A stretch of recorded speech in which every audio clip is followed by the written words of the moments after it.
Hey YouTube, Blade Brothers here. Must apologize, it's been a while since I've posted a new video.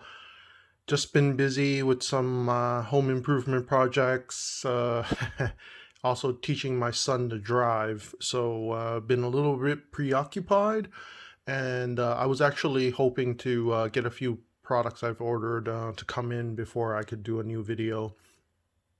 Unfortunately, that didn't pan out, so but I'll try to post this video and then have a series of other videos that I'm going to assemble and edit and hopefully get out there for our viewers relatively soon. So continuing on from our Kukri series, I guess you can say, the next product that I'm going to be reviewing is actually this, which is my personal, I guess, sort of survival kukri, if you will. Last time I did the video for the Condor K-Tac kukri knife that was for my son. So this is the one that I actually have for myself. As you can see here, it's a K-bar product. And this one is the Becker Reinhardt BK21.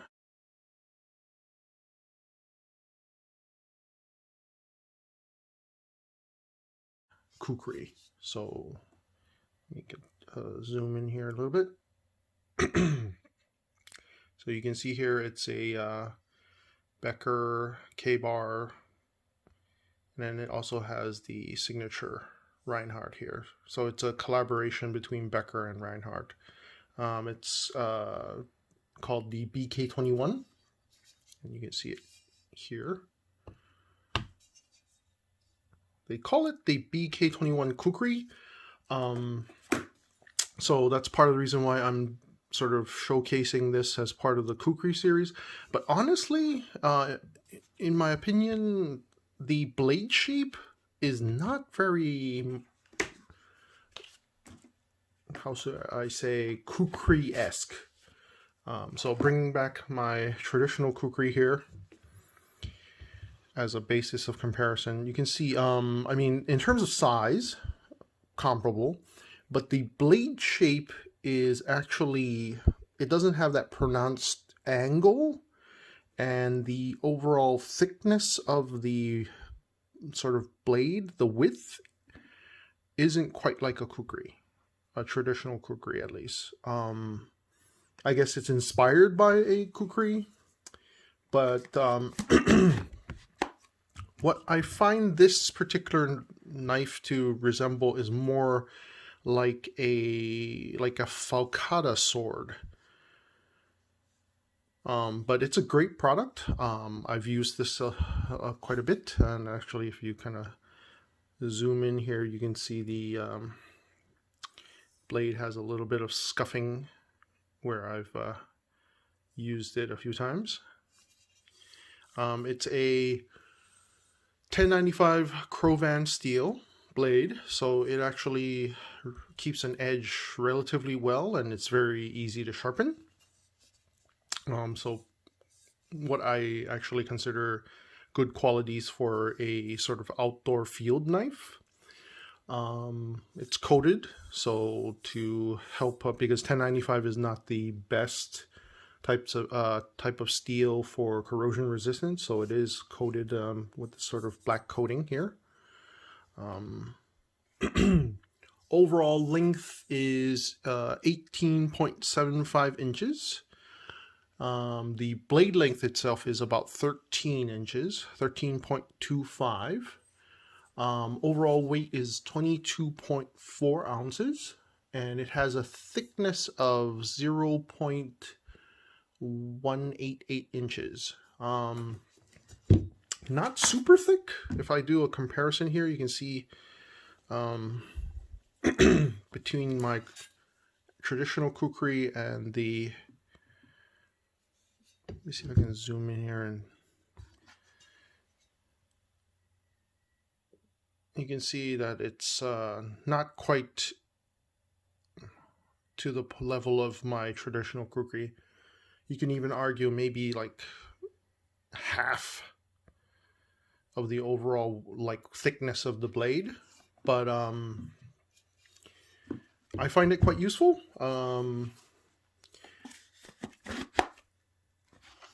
One could argue this is sort of a cross between a kukri and machete type of blade, and definitely I've used it in sort of same situations where you would use a machete. I really like the handle design, which is the standard Becker knife handle design.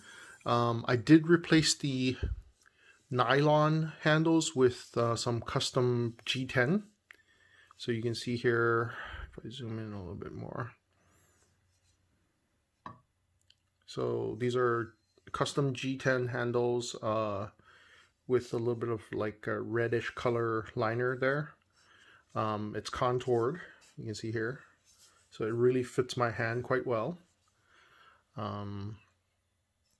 The shape of the handle, so it's not flared at the end as you would for a traditional kukri, but it has the curve here, so you still wouldn't, if you're doing a chopping motion like this, it won't slip out of your hand. Furthermore, I like the fact that it has this sort of finger guard area. One of the things is, while you normally, even in a combative situation, you rarely would actually do a stabbing motion with a kukri. It's more of a chopping weapon, but in the event you do, this little finger guard would prevent your hand from slipping forward, while the traditional design, as you can see here, there isn't much of a guard. You could argue the angle of it will prevent your thrust motions to go sliding your finger forward. But there is still a chance if you use enough force and do repeated like thrusting motions, like to say a tree to do some drilling motions or whatnot, your finger could still risk slipping past the brass area right here and slide onto the blade itself, which won't happen with this because it's pretty secure.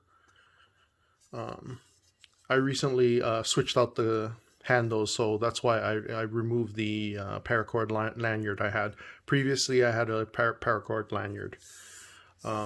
Overall, I really like this blade. It's very sturdy.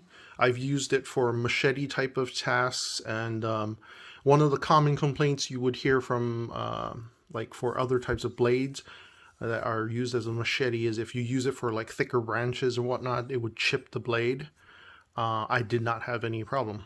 I took down some like brush in my backyard using this particular knife, and it performed excessively well. It was very comfortable with the handle and didn't experience much fatigue. The shape of the blade still facilitated for a sort of a sweet spot right around here. That's why you can see where, like right here where the sort of scuffing happened. This is sort of the sweet spot right around here. And very comfortable. It still has adequate weight right around there, so when you do sort of a wrist flick action, it still moves forward quite comfortably. The grip is really a major factor in terms of it did reduce my overall hand and wrist and arm fatigue. The one thing I didn't quite like about the original product, one of which was just the plain nylon handles, was a little bit thicker. So I don't have it with me right now, but they were a little bit thicker, the handle material, so it was not as comfortable if you were to do prolonged chopping motions with it. With this new handles, it feels a lot better. And the other thing is this nylon sheath. several things I don't like about this nylon sheath. I do have nylon sheaths for some of my knives, and I have no problem with it. But this particular one, you can see here, it only has one form of sort of attaching to your belt. Not very sturdy. And then there's the slit to facilitate for the insertion and removal. And then there's sort of a bit of a hard plastic right here. And there's a little drain hole in the event that you get it wet. You can actually still have the water get out there and reduce your chances of rust.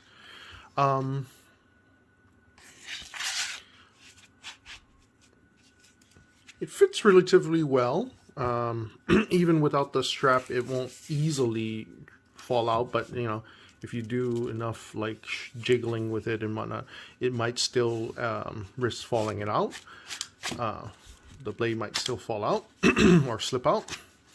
There's this little strap that kind of holds it in place, but just not what I would consider ideal for a field use type of knife. I did order a custom Kydex sheath for this particular knife. It's on back order.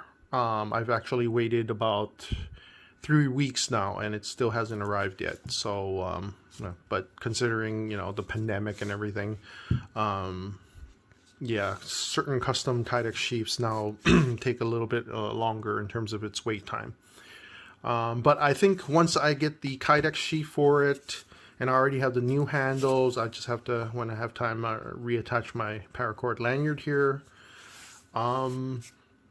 This would make for a great sort of field knife. And the beautiful thing, as I mentioned with when I did my introduction to Kukri video, it's both a utility blade as well as a self-defense and combative type of blade. And while this isn't so much of a traditional Kukri style, as I mentioned previously, it kind of reminds me of a falcata kind of sword, short sword type of style, and it fits quite well. So lots of force and swiftness in terms of just, you know, overall weight. The curvature facilitates for great chopping, yet also slicing type motions. This blade style actually facilitates for better thrusting motion.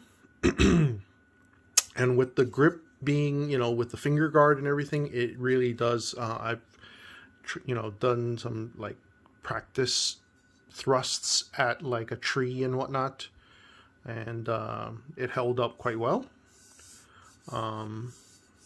Yeah, overall, this is why this is my field use Kukri of choice. Okay. All right. The BK21 K-bar Becker Reinhardt collaboration BK21 Kukri. Great knife. Highly recommend it. As always, like and subscribe to our channel. Leave us comments. I want to say our overall number of subscribers has increased, and I'm really appreciative of your support. Please definitely leave comments. There has been quite a few comments, and I've responded to each and every single one of them. So I do read the comments, and I try to respond as quickly as possible. So keep on watching and keep on giving us your support. We really appreciate it. Thank you and take care.